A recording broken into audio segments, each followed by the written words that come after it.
Today in history, in 1803, the United States purchased the Louisiana Territory from France at a rate of less than 3 cents per acre for 828,000 square acres, which soon proved to be a tremendous bargain, which is an arbitrary way to coin that because of how they vote. I'm looking at a big swath of red, and bargain, not so much.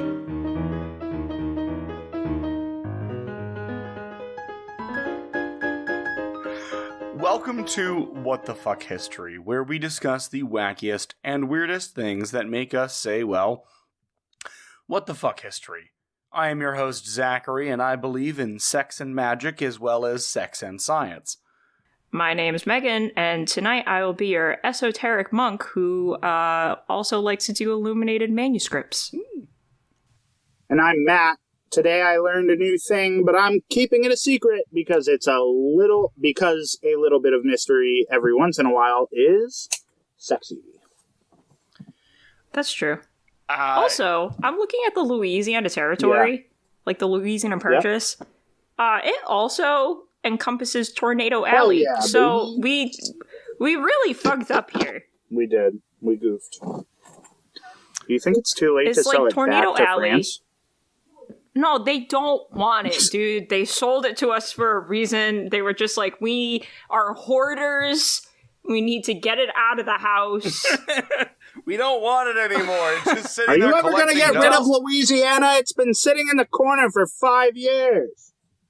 It's been sitting in the corner for 5... It's like when your mom tells you to do a spring cleaning in your room. It's just like, do you really need those toys anymore? Do you really it's need just like, Louisiana? No. Yeah. No, we don't. No, we don't. That's... You know what? If Louisiana, like, the actual state had just, like, kept the architecture, right? And, like, the cool parades. And the vague smell of piss. Guys. Yeah. It does smell like piss. We need Louisiana. Why? I love gumbo. That's true. And Cajun food is so fucking... You want to get rid of beignets? No, I'm sorry. God damn it, Zach. I've never had a beignet, but you make a great point. Okay. Oh. Okay, but what about this? We get rid of Missouri. All right. Okay, what the fuck comes out of Missouri? I'll make that trade. I'll make that trade. All right, great. Now that we have that under agreement. And giraffe music starts playing. Doon, doon, doon, doon. I recently watched a podcast where the hosts were rating. They were making a tier list of the 50 states. Oh my gosh. And they were talking, like, the first 5 that they did, they talked for way too long. And they were just like, fuck, we gotta start going quicker on some of these. And so, like, they came to Missouri and they were like, F tier. Oh, yeah, 1,000% yeah, F tier. What the fuck comes out of Missouri? Racism. Fuck. Fuck can they run? Like, come on, Zach. What else comes out of Missouri? It's not education. No, it's not. We should. All right, it's. I know that we're in the middle of an important conversation about Missouri, but we are here to do a podcast about history. So we should probably get going on that.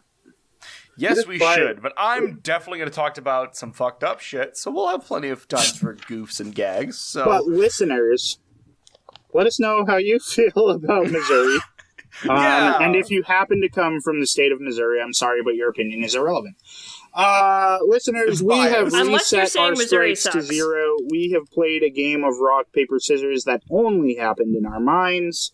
And the order for tonight is Zach, followed by Meghan, and then I am last. It's because he said his story was a chonker. My story is a chonker. And we love a fat ass on this podcast. Fat bottom girls. Yeah, dude, that's as much as I can sing of that song before we get fired. I'd like to think that Freddie would approve of our antics. Freddie would probably approve. Anyway. But anyways, Zach can go first. Yeah, I'm going to begin my story tonight at the best part of many stories, which is the end. Oh, shit. The exact opposite of what you said. The end. And, you know what they say, don't cry because it's over, throw a sex rave because it happened. I want you to know that has never been said to me once. Well... Oh, well, you've clearly never been to the parties Zach and I have never been to. lived. I was going to say, you're going to the wrong kind of parties, my friend. Well... They're not the sex parties. Yeah, not the sex rave parties. Anyway, the end of the story is as follows. In 1952, on June 17th, a huge explosion was heard all throughout Pasadena, California. And when police arrive at the scene of what was once an ostentatious and elegant manor, there now stands nothing but a smoldering ruin. And in that ruin is the mangled and torn body of one Jack Parsons. Nice. Did he... Now, I know that you've just started this, Zach, but this reminds me of another man that we have discussed on the podcast, Alfred Noble, who also liked explosions. From what I remember of that story, he fucking loved those things. So... This man also loves explosions, but there's another element to it, which I'm about to get to. Oh, there's a twist. There's a twist, because surrounding the body of Jack, which was described as crumpled unnaturally with the flesh torn from the face, are the strewn pages of a grimoire, pentagrams chalked into the floor, and the scrawlings of an unfamiliar language. I'm fairly certain that there's a Bruce Campbell movie about this. I'm pretty sure there's a whole TV series called Ash vs. the Evil Dead, but this is not the Necronomicon. Oh, fuck. Listen, this is how I want to die. Like, I want my death to leave more questions than answers. Same, right? Yeah, like, I want people to be like, how did it happen? No one knows. There's a lot of random notes in a language that we don't even know exists anymore, and also some candles. There's so much. She had so many candles that we don't know if it was supposed to be sexy or She was opening culty. her own Yankee candle. That's the real twist. That's the real twist. I'm undercutting the competition. But this man, Big Yankee, surrounded by the aftermath of an experiment of science and the occult, is the only reason we made it to the moon. What? As a child... Well, yeah, I mean, you can't make it to the moon without Cthulhu. Without Cthulhu. Like, Cthulhu's the one that guards the passage to the moon. Yeah, come on. This is basic knowledge. So as a child, Jack Parsons is obsessed with the moon. He wanted to travel there so badly that he would scrape the black powder out of fireworks and make simple, rudimentary little rockets. That was like his hobby as a child, was to blow things up in a general direction. He's literally Gru from Despicable Me. Yeah, he's just Gru from Despicable Me. He's like, I'm going to go to the moon! Goyles! Girls! Not girls, goyles. He doesn't say it like that. He says it more like Gorls. Gorls. Gorls. All right. Sorry, I love Steve Carell's voice in that movie. As do I. It's great. But yeah, so he basically was like, I'm a kid, I have access to fireworks. I want these fireworks to go in a very specific direction, so I'm going to work with that. He also reads a lot of Jules Verne novels when he is a child, and he's just generally curious. He's a very intuitive, thoughtful child. And what does any curious, thoughtful child do around the age of 12? Blow shit up. That, and also try to summon the devil in his bedroom. Wait, that's what girls do. Try to summon the devil in their bedroom? Yeah, absolutely. You haven't seen those memes? Just girly pop things. Right, just girly things. So Jack ends up getting caught trying to summon the devil in his bedroom at a young age, and his mother gets, freaked out, so she forces him to live with his auntie and his uncle in Bel Air? No, she sent him to military school, but it's close enough. Oh, fuck, no. That's even worse. Yeah, it's like, oh man, this kid's acting out. I'm going to send him to military school. That'll straighten him out. Guys, I just want to say that I'm just a little proud of that joke. It's a really good one. I'm gonna take like 2 seconds to myself and just be a little proud of that joke. All right, ready? No, it was good. Okay, we can go. All right, you need a moment of silence for the prod. A moment of silence for that joke that I did. So Jack goes to military academy, and he proceeds to be Jack and explode a bunch of toilets. Oh, you're telling me that sending the kid that loves explosions to a space where he could readily have explosions was not a good idea? Exactly. Well, he didn't get sent to military school because of the blowing up. He got sent to the school because of the devil. That's true. In all fairness, because of these antics, I would say that Jack doesn't need to summon the devil. He already has a little bit in him. That's true.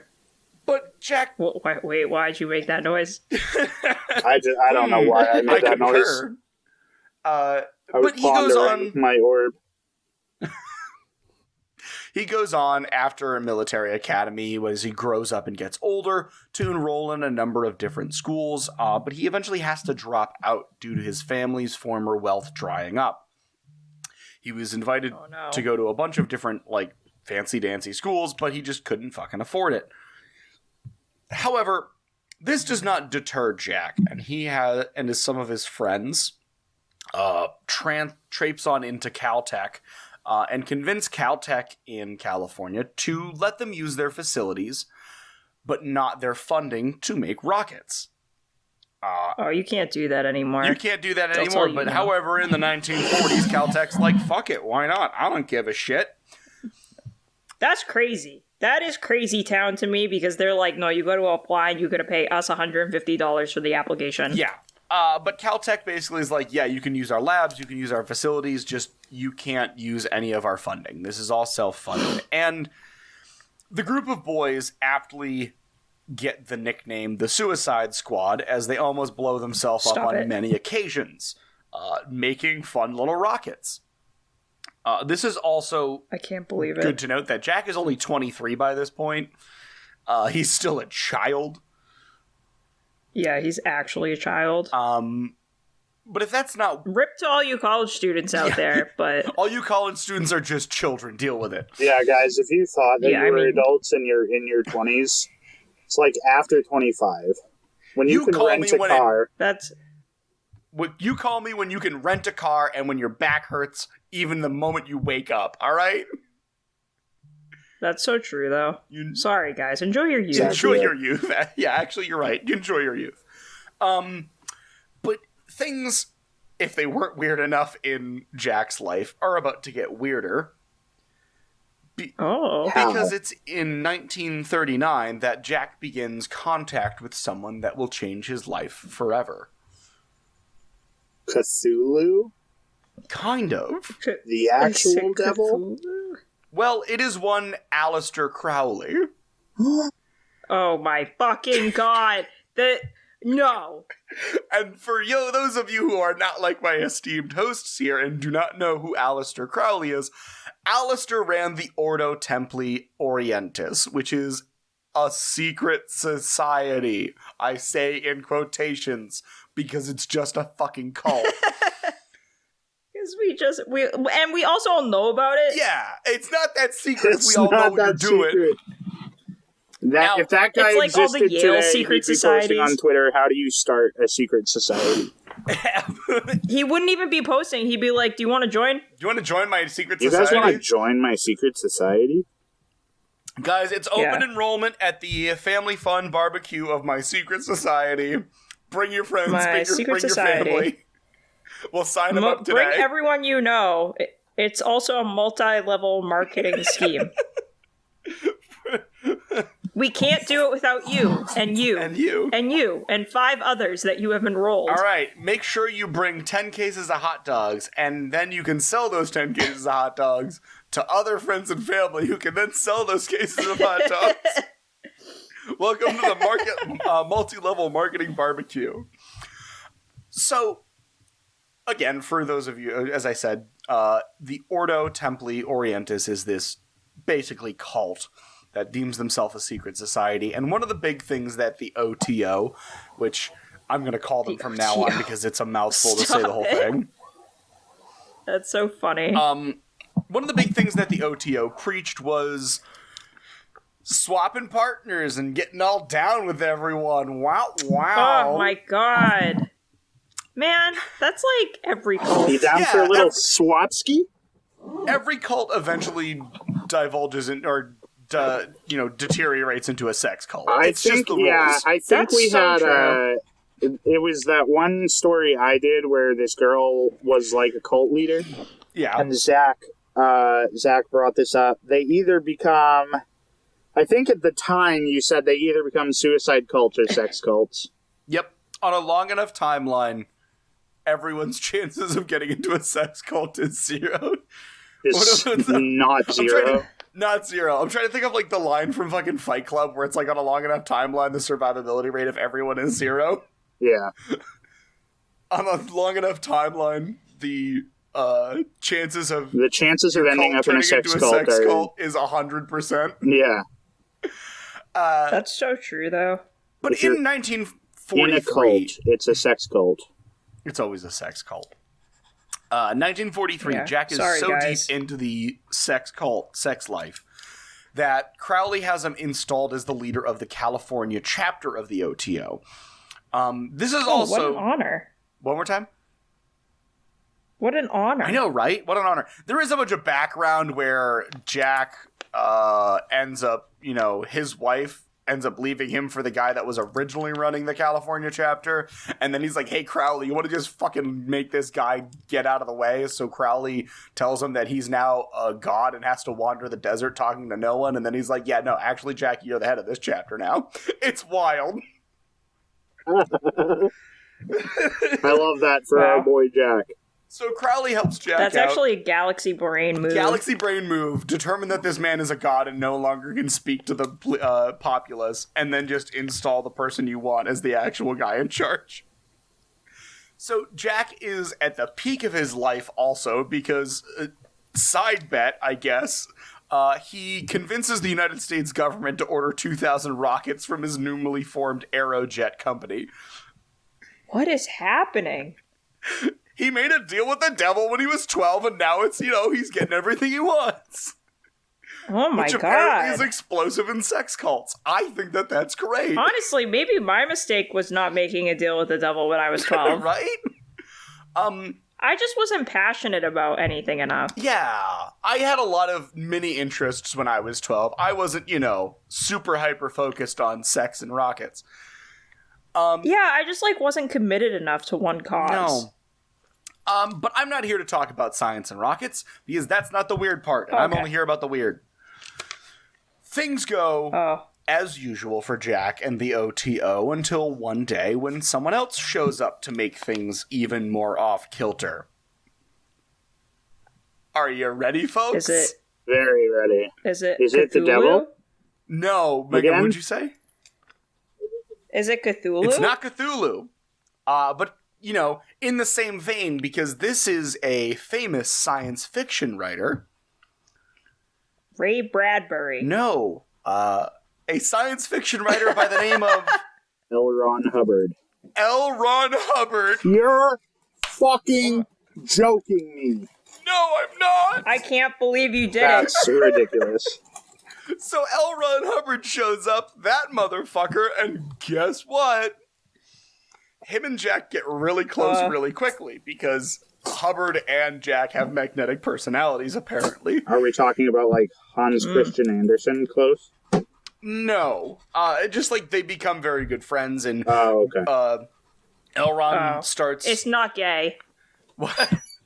No, it's not gay. It's strictly platonic.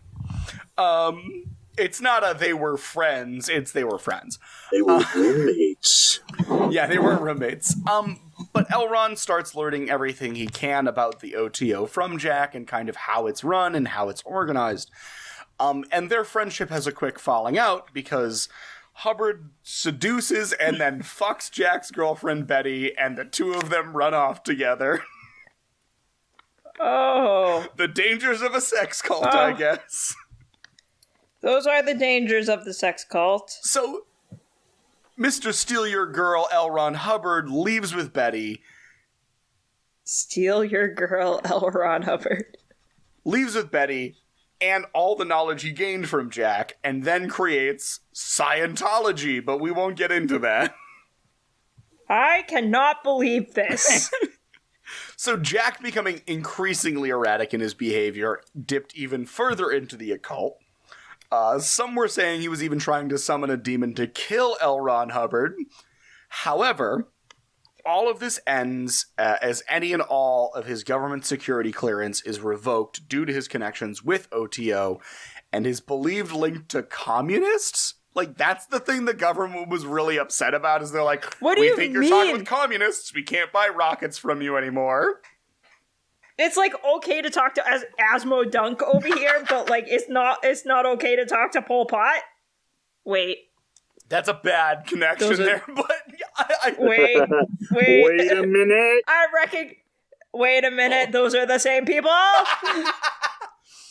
But yeah, so they cut off all of his security clearance. Aerojet is no longer the main manufacturer of American rocketry, and Jack accidentally blows himself up in his own home on June 17th, 1952, which is almost 17 years prior to the moon landing. And at the beginning, I did say that this lunatic was instrumental to the moon landing, but if that's 17 years prior, that doesn't make any sense, am I right? Correct. Yes. However, uh-oh.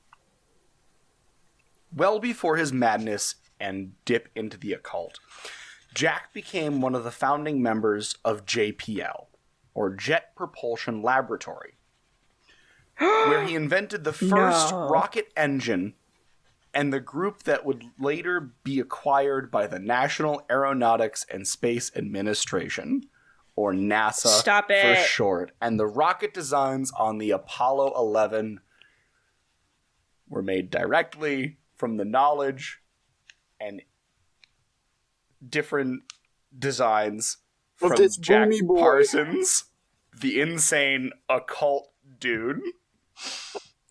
Well, I guess, like, I think, like, as we've been doing this podcast, like, the one thing that has been pretty consistent is you kind of have to be a little bit weird to, like, be brilliant. Yeah. Oh, yeah. I guess. You have to have a little bit of insanity for your brilliance. I believe that. Yeah, I don't think you can be normal. No. And, like, whether you're weird in a really bad way or weird in a quirky, I'm gonna summon the devil way, because, like, honestly, maybe he didn't do too much harm. Yeah. You just gotta be strange. Like, you're not making history if you're just normal. No, absolutely not. If you have, like, I think... So I'm starting a new kick where I have now found like 12 different stories about mad scientists. Jesus Christ. Oh, so good. See, this is why, like, I don't get into summoning the devil, but I do get into little bits where I'm like, ooh, I found this one particular thing in history that I'm gonna eat it all up. So I'm now on a mad scientist kick, and I think that this one is a great one to start with. So I think that, like... God. Genius comes in many forms. Yeah. And many of those forms are also insanity. Yeah. Now, that is also it's not to say insanity. that you can't be insane and think you're smart, and you're not. Look at many of the stories that Matt talked about putting people in wine barrels and seeing if you could see the soul. Yeah. That guy was just a piece of shit.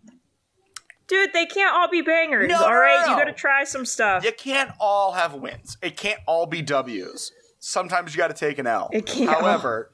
You gotta take the L's. madness does not equate genius, but genius usually equates madness. That's what I think we're getting at. Yeah. Yeah. That is what we're getting at. Crazy equal genius. Some people have to walk before others can run. Absolutely. You know? But that's my story about the guy who basically got us on the moon, And he's while also sticking summoning to the devil, and is absolutely responsible for Scientology. Absolutely responsible for Scientology. 1,000% responsible. I can't believe he was friends with that guy. Ugh. That guy's a fucking lunatic. Oh, Yes, he man. is. So my dad is reading an L. Ron Hubbard book right now. Why? Oh my god. Well, he's God reading bless. Battlefield Earth, which, to be fair, is one of the better works of Mr. Hubbard. Okay. Battlefield Hubbard. Earth is the first 1,200-page book I read and enjoyed. Oh, damn, okay. Oh. I mean, I guess. the movie is garbage. I didn't even know there was a movie. There's a movie, and John Travolta's Oh, in it. there's a movie. Oh my god, now And I it's- have to see Okay, it. hang on. I will send you a picture of John Travolta in this movie because it is it's nightmare fuel. But it was a good book. I'm not really into science fiction. It's like, I'm not big brained enough. I love science fiction. I mean, that's good. I just, like, want to read about people You fucking. like Is that too much science to ask? fiction, but you haven't read Dune? Yeah, I refuse. No. I'm just kidding. I know. I have a personal vendetta against someone who has told me repeatedly to watch it and That's read true. it. That's true. And now I can't. Oh, God. This is John Travolta in Battlefield Earth. Oh, fuck yeah, I gotta see this. It's such a It's bad so movie. bad. It's such a bad film. Absolutely It covers unhinged. none of the actual, like, good bits of the plot. Wow. They're like, what if we took all of this and cut out the good Well, stuff? Sounds so about to be right. fair, the book is 1,200 pages. It covers a lot of shit. Like most science fiction Huh? books. Most science fiction books Yeah, do that, no, though. they They, do. like, Yeah, cover a lot damn, of it's shit. like they have to, like, build a world and characters. Yeah, except they don't have to Yeah. always do it in one book. Except L. Ron Hubbard was like, bet. Fucking bet. Bet. Is Megan, you should probably tell your story. Yeah. Okay. It's actually funny that you told that story tonight, Zach, because it's really unclear whether or not my story has anything to do with the cults, Okay. like a cult. I don't really have a snappy title for this because, like, as I was reading this, I couldn't come up with one because I was just like, I don't understand what this thing is. So, Oh my gosh, Megan doesn't have tonight a I'm gonna title be- for her story. I don't really have like a snappy title for it because this is like more, it's like not a thing. It's not an event. It's not like a person in history. It's a thing. It's a historical thing. Okay. So like, and while I enjoy things that can't be easily explained, like, it's also sort of hard to tell sometimes when things in history are historical shitposts, like if they were just made for the sake of making things. And that's what I found with, like, the Voynich manuscript. And I don't know if you guys have heard of this before. Not until you mentioned it today. Okay. Hold on one second. So, yep. I was just opening up a soda and giving the fans that good ASMR. Grip it Oh, and rip it, amen. baby. Okay. Yeah, I was Grip it and I'm rip opening it. a pomegranate So- dragon fruit sparkling water. Ooh. Well, while you take a sip of that, I'll take a sip of my Earl Grey. I don't have anything to that's sip, that good so I tea. will imaginary. That's fine. Excellent. Yeah, just whatever you want. So the Voynich manuscript, it was named after Wilfrid Voynich. He was a Polish-Lithuanian book dealer, which I don't know why that's funny to me. It sounds like every antique book dealer in a movie, like, ever. Yeah. It's like, oh, we got to give it to my Polish-Lithuanian book dealer. So he purchased it in 1912, and it is an illustrated codex, handwritten in an unknown script called Voynichese, because we have no idea what the fuck it says. It's written on vellum. Okay. And it has been carbon dated back to the early 15th century, and it might have been composed in Italy. However, other than that, like, the author, the purpose, the exact origins of the manuscript are as follows. Fuck all. We have no idea where this thing came from. Like, this thing has been knocking around for centuries, and, like, dude, we cannot tell you, like, anything really about it. So, I'm gonna tell you everything that, like, we do know, but I'm not gonna lie, it's, like, not a lot. So, it has been suggested that Voynich is a script for an unknown natural language, constructed language. It might be a code, it might be a cipher, or it might be even a straight-up hoax.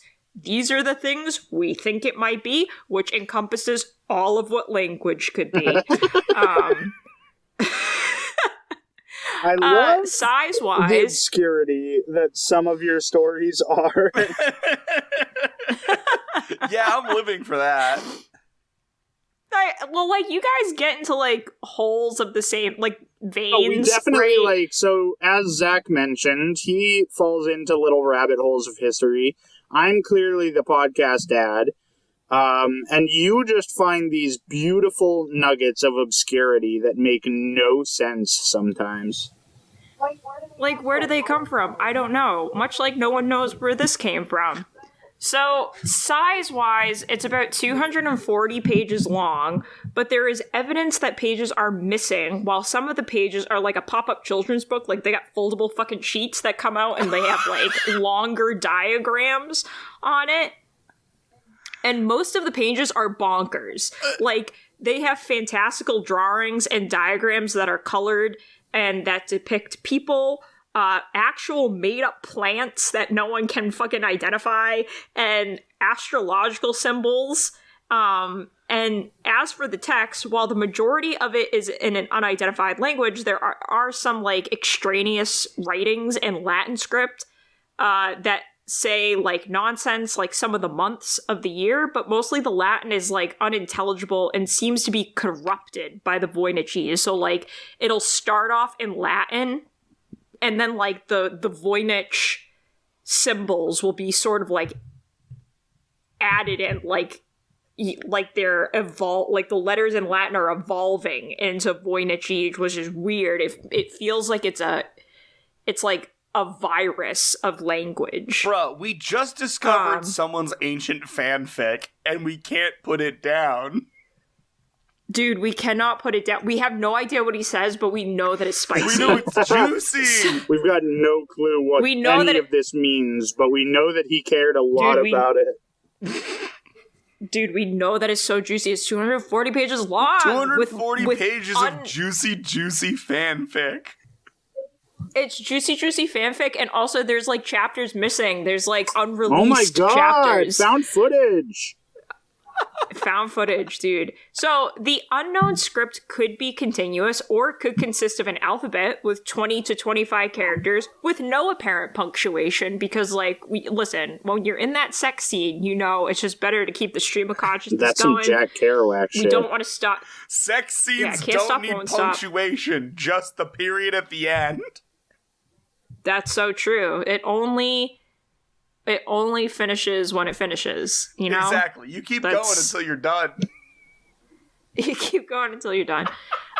So also, throughout the entirety of the 240 pages, there is no indication of any corrections being made, meaning this person was either god tier at writing, or maybe they just made a mistake and incorporated it into their fake language. So it's unclear.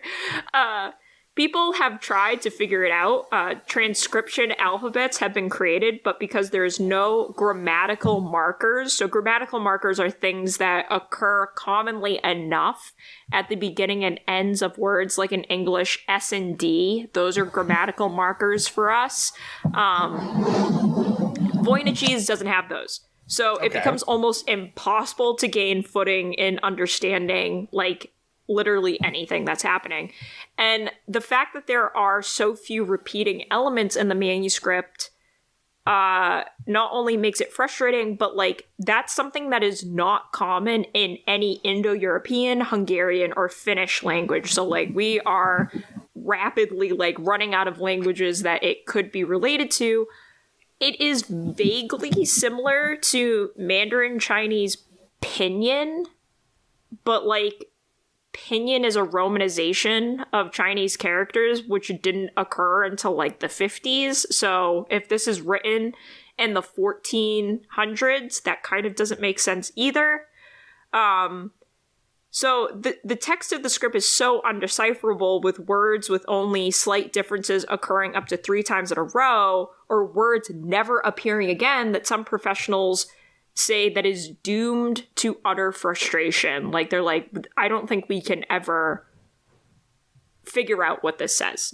And like, it's just, the fan fiction is too spicy. We can't do it. Like, whatever, we can't do it. So, and since the text can't be read, we are left to the only devices that we have, which is ordering it by its illustrations. And by doing that, the manuscript can be broken down into 6 different sections. The first is herbal, with plants that cannot be identified. So very helpful when you're cooking.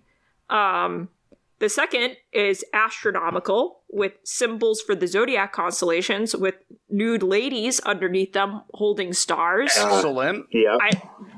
Whatever that means. I mean, you say excellent, but these ladies look like... Are they not good-looking ladies? They're not good-looking ladies. They kind of look like...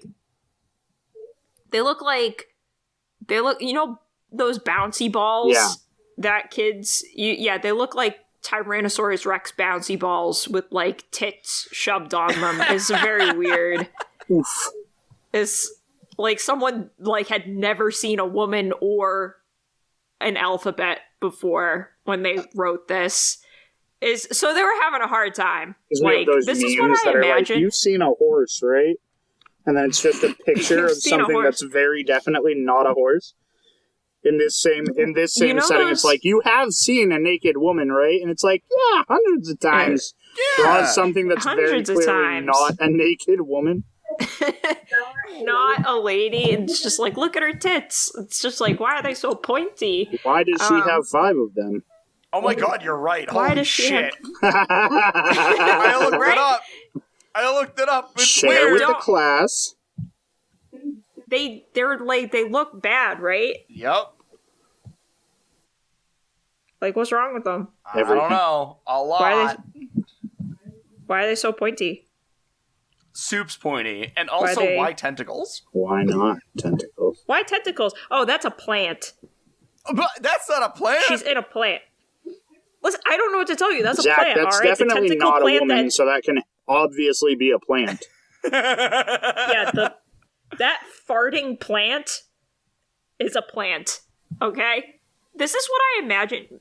Matt, you know those, like, the experiments of trying to find God's language by, like, isolating the children? Yeah. This is what I imagine they would have made if they had lived. If they had lived past 5 days? Oh my god. If they had lived past 5 days, this is exactly what I imagine they would have made. Guys, I'm joking. They only lived to be 5 months. Oh, sorry. That sadness being said, there is a third section. Oh, wonderful. So, yeah, there's 6. Remember, we're only halfway there. So, the third is balneological, which I know is a big word, and I had to look it up. It means curing diseases by bathing. So, like, soaking in, like, waters, so, like warm waters. Yeah, except it was like just sitting in natural hot springs and being like, I've taken in the waters. It cured diseases, apparently. So that's the third section, and this is the spicy section with even more strange nude women bathing in pools. Fuck yeah. Connected by elaborate networks of pipes. That's the whole third section. Bathing it's just like pools? Naked ladies. Connected by pipes? It's just like... Yeah, that's the whole third section. That's the fourth section. The third section was... No, that's the third... So the first is herbal. Yeah. The second is astrological. Astrological. The third is balneological, which is the pools. Yes. Oh, okay. So. Okay. Yeah. So fourth is cosmological, which sounds like astronomy, but you'd be wrong because whoever drew this section just wanted to draw a lot of circles. Hell yeah. I don't know. The fifth section is pharmaceutical and has even crazier plants. Nice. Okay. And then the last section is recipes because grandma wasn't letting anyone for the next few centuries figure out her famous lasagna recipe. And so we coded it to hell. So overall, people who have studied the Voynich manuscript believe that it is a medical compendium based on like no evidence to the contrary. Yeah. Well, based on the pictures, essentially. They're like, well, there's like plants with explanations and like people in baths and the stars. So it's a medical compendium. That's all they got. So some of the plants can be vaguely identified while others are like just straight up crazy town. But maybe that's just what happens when you can't draw or write for shit. There have been other hypotheses as well about who could have possibly come up with this thing. And it ranges from like Roger Bacon, John Dee, and Edward Kelly, like all of these weird writers at the time.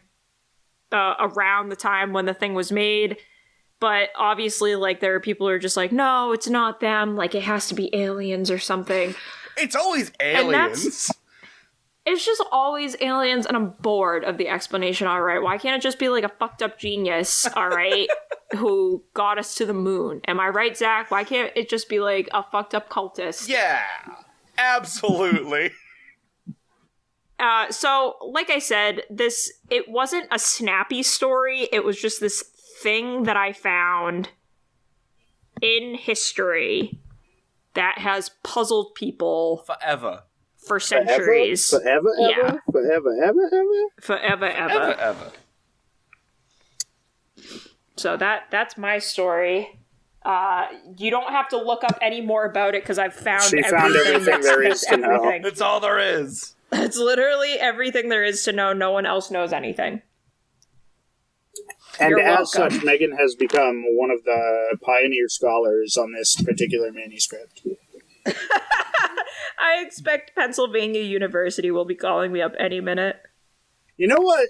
I had a thought the other day that was like, it would be really cool to like, so I'm in the online dating scene, and every so often they ask like, if you could have a superpower, what would it be? To like see if you're a cool person or whatever. And I had this thought. My real answer is super dumb and too long to explain, but like I thought it would be really cool to just automatically get the power to read dead languages. So that, in any situation, someone's like, we've got no fucking clue what this is. Just be able to look at it and be like, oh, this is what this means. Just so that we could answer so many fucking questions about, like, all these things. No, that's true. Like, man, imagine if we could just, like, I don't know, read that last language on... Because there's, like, an unidentified language on the Rosetta Stone, isn't there? Yep. Imagine if we could just read that. I mean, obviously we know what it says. Imagine just being able to read a dead language. Imagine just being able to, like, translate shit that no one knows. I would like to make one addendum. Uh-huh. I would just say the ability to understand all languages, even dead ones. That would be great. Oh, yeah, that'd be cool, that would too. That would be I'm the universal translator. I have the babblefish in my fucking ear. The babblefish exists. That's actually very cool. The other thing that would be interesting, which is like a bit of a cheat code, but I think would be cool, is being average at everything. Yeah. Like being able to pick up something and be average at it. Yep. Yeah, just like you're in between the person who doesn't know how to do it and the absolute like fucking Bobby Fischer of whatever that thing is. Yeah. Like, but like the thing about that is like it kind of sounds dumb, but like you can be, you're I would say, average. Well, I was going to say, be at least average at everything. Meaning you could get better at something if you cared about it, but, like, you're never going to suck at something. You are baseline average. Great. You are a jack of all trades automatically. Yeah, like, automatically, you pick something up and you're like, okay, I can do it. Which covers things that, like, you've never even heard of right now, too. So, like, say an alien language gets introduced to you, you're automatically average at it. You're conversational in an alien language. Yeah, done. My actual rocket science. My average. actual answer to the question is the ability to manipulate probability. Oh, okay, that's fair. Great. It's a great answer. It is a great answer. Yeah. I don't have time to get into it with you and our podcast listeners because I have to launch into our story now. I think we're just going to do a special After Dark episode where we debate superpowers. We can definitely talk about it later. Yes. Ladies and gentlemen, boys and girls, people of all ages, genders, and races, we find ourselves once again in your podcast dad's favorite playground. World War II! Whee! This story happens in the year of our Lord 1945. In the month of August, on the 21st, to be specific. 10:52 in the morning, if we want to dive even deeper. It was a Tuesday, if that matters to you at all. Was it actually? Look it up. Tuesday. It's a fucking Tuesday, isn't it, bruv? So anyways, now kids, as your podcast dad and someone who has fully lost faith in the American education system, World War II ended in the year of our Lord 1945, and more specifically, the war in the Pacific Theater ended on August 15th when Emperor Hirohito surrendered the Navy and the Army of Japan. However, as I mentioned, the story I'm about to talk about happened on the 21st, which is obviously after the date that I just mentioned, and it also happens in the Pacific Theater. So, without further ado, I am going... Which is my wheelhouse. Hey, it's true. Hey. I did take a story from your wheelhouse of World War II, but it has to do with Americans, so, like, it's a bend of the rules, I feel like. I guess. Okay. I'll let it slide. I'll take a strike. No, we're already too close to the end. Let's just finish this clean. I've only had the one. So anyways. Do you want one? No, I'm not begging for one, but, like, it would make sense. I would give her a strike if she took a story for... Oh, God, that's so funny. So, do you want one? Do you want one? I'll take it. I'll take the strike. Anyways, without further ado, I am going to tell you guys the tale of the last naval battle of World War II, which happened 6 days after Japan surrendered.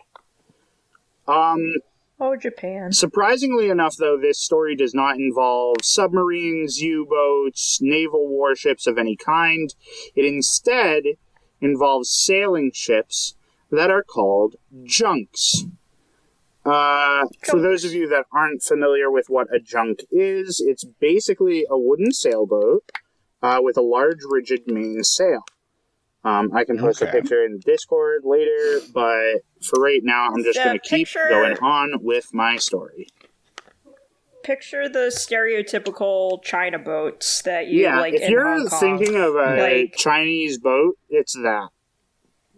Yeah, like, if you think of that, you are thinking of the right thing. If you know enough about Chinese boats to think about a Chinese boat when I say it's a Chinese boat, you're thinking of the right thing. Okay. Which I do. So thank you. Knows exactly. So I know exactly what you're talking about. So that's what a junk is. But the main characters of our story are Navy Lieutenant Commander Livingston Swensel and Marine Corps First Lieutenant Stuart Pittman, who were both piloting separate junks. Now, before you ask, yes, I apologize for the number of times I am about to use the word junk in this story, but no amount of apologies will make it better, so endure it with us, friends. We will survive. As the pair were traveling off the coast of China, they spotted another junk in the distance, and when that ship spotted them, it came about and unloaded a shot from a howitzer. A howitzer is not a gun that you would expect to see on a small boat, and yet there it was. The first shot missed, but the second shot hit Pittman's junk. I did that one on purpose because that sentence is funny. However, that shot managed to kill 4 members of Pittman's crew, which then set everyone else on deck into a frenzy. Swensel and Pittman then decided to coordinate a counterattack via radio, and they set about calming their crew so that they could enact their plan. And their plan went a little something like this. Audience, I need for you to picture that scene from Pirates of the Caribbean, where Pirates of the Caribbean? Pirates of the Caribbean, where one ship is in the middle of 2 ships that are shooting cannons at the one ship in the middle. And you'll have a rough approximation of what this battle looked like, except the junk in the middle of 2 American-piloted junks was firing howitzer rounds, and the 2 were returning with heavy machine gun fire. Okay. And they were returning with heavy machine gun fire until they could get close enough to use their bazookas. What? Bazookas. Not what I was expecting. Yeah, no, nothing about this story made sense to me when I read it. Mainly because I couldn't picture a howitzer on a junk based on what I know of howitzers.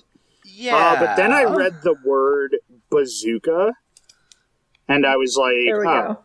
Yeah, sure, why not? Oh, okay. But they did end up getting this junk in between them, and they used bazookas. They only had to fire 3 rounds before they disabled... Oh, good for them. The howitzer on board. So Swensel and Pittman both picked up and used bazookas to attack the Japanese junk, and in so doing, managed to take out the howitzer that had been, the big gun on the ship.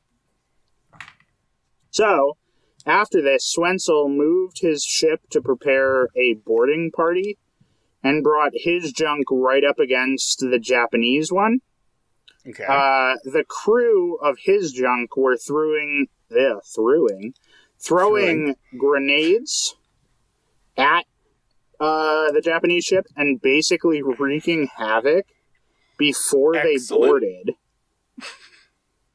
Like they're just tossing grenades. It's what we do, you know. I'm surprised that they didn't end up sinking the ship before they landed on it, based on the amount of grenades. Yeah, same. And when they boarded, which they did eventually do, before they went below deck, they dropped grenades in the hatches and closed the hatches.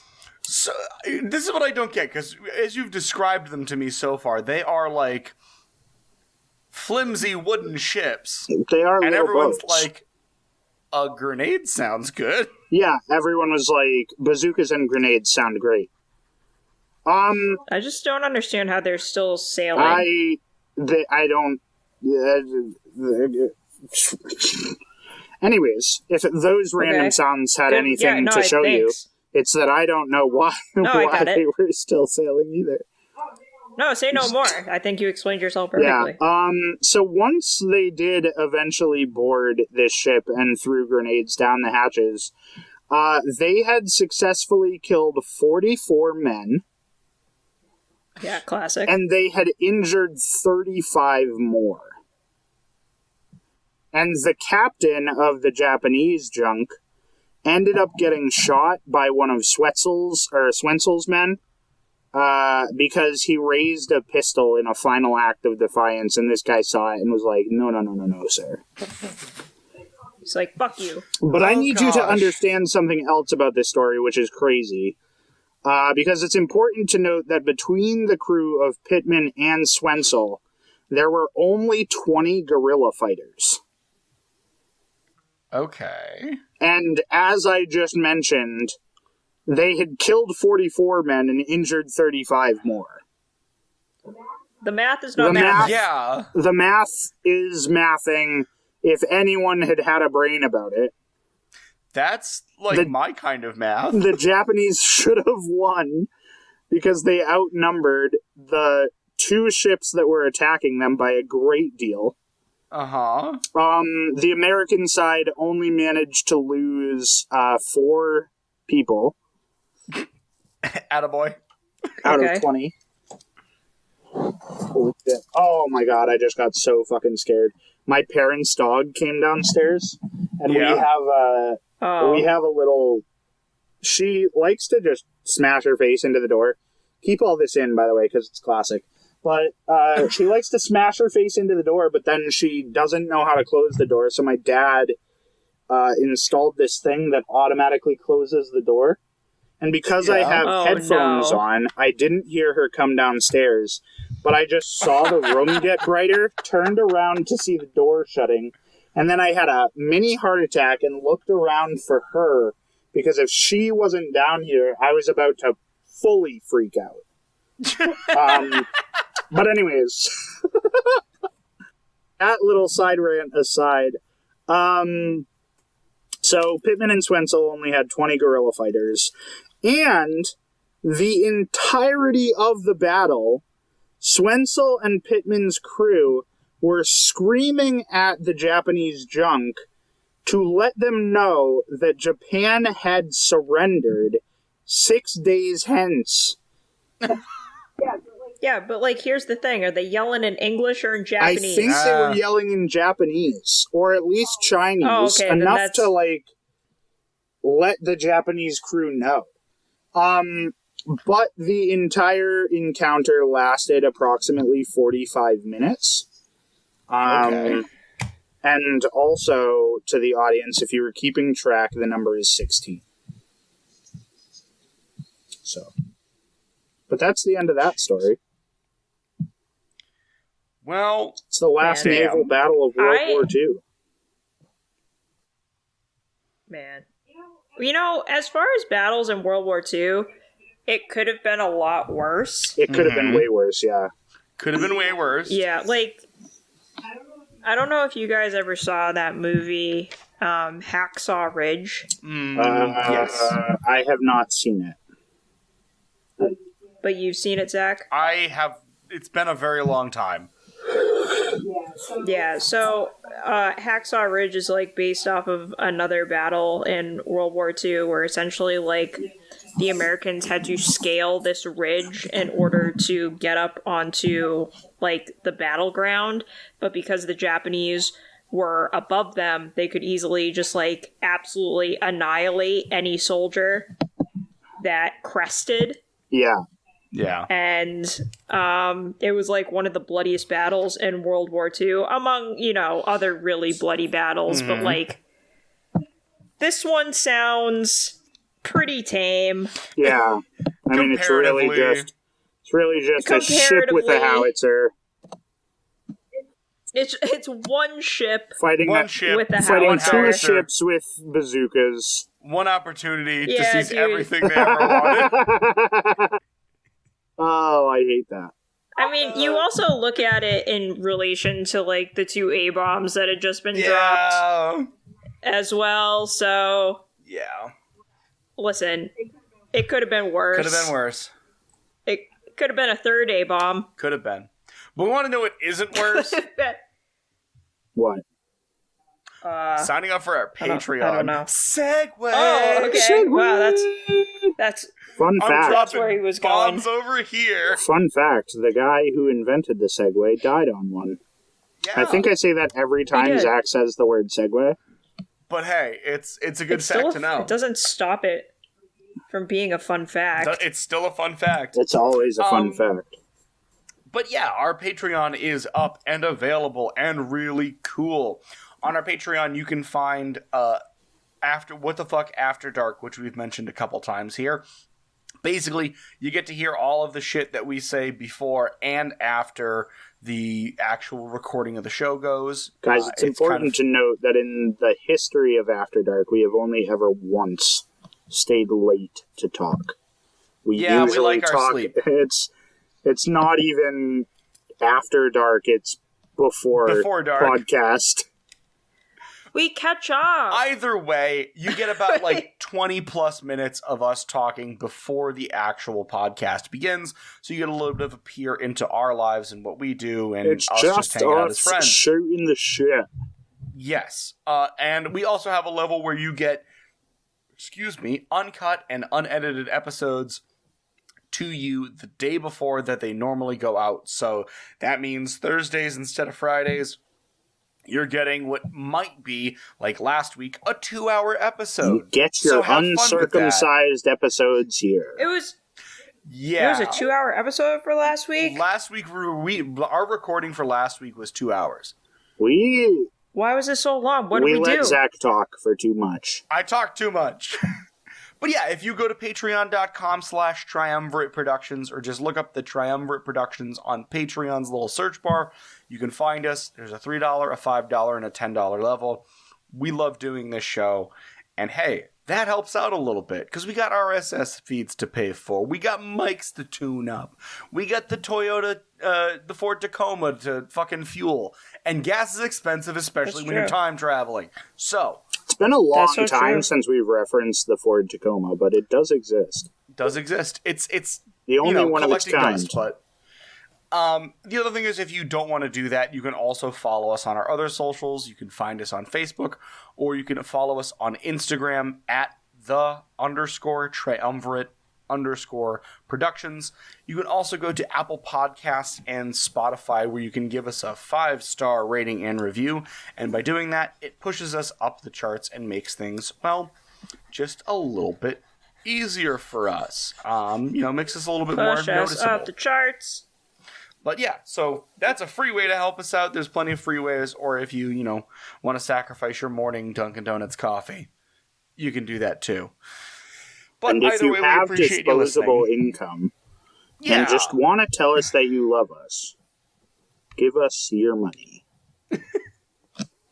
But Matt, I didn't want to interrupt you for once. I wanted to do it beforehand. I appreciate that. I don't always love being interrupted, but I've come to expect it. Fair enough. Which I guess is acceptance in a different way. But I will end the podcast as I always do, by asking our faithful listeners this one question. And that question is, what the fuck, history?